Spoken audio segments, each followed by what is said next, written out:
வணக்கம். நம்ம குட்டி புலி உங்களுக்காக திருட்டு கொய்யாக்கா எடுத்து வச்சிருக்காரு. எவ்வளவு வச்சிருக்காருன்னு பார்க்கலாமா? அது நாள்ல உங்களே புடினது. எத்தனை இருறா ரெண்டே மூணே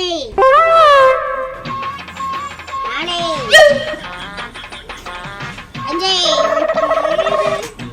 ஆறே இன்னும் வந்துகிட்டே இருக்கு. ஏட்டே ஆனா நான் கேட்கல, இவங்களே புடிங்க கொடுத்தாங்க. அப்படியே திருட்டு அங்க இருக்கு பாருங்க, இங்க இருக்கு பாருங்க, எல்லாத்தையும் காமிச்சு புடுங்க சொன்னாங்க. இந்த கதையை சொன்னாங்க. நான் கஷ்டப்பட்டு கையால ஏறி புடுங்கினேன். பாதிங்க மக்களே, போய் சொல்றாங்க.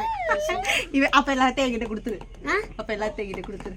நான் தானே பறிச்சேன். அது கொடுக்க மாட்டான் அவன். உண்மை வருது பாத்தீங்களா? நான் தான் பறிச்சேன். வருதா? உங்களுக்கு சரி, ஓகே, எல்லாருக்கும் பாய் சொல்லிரு. பாய்.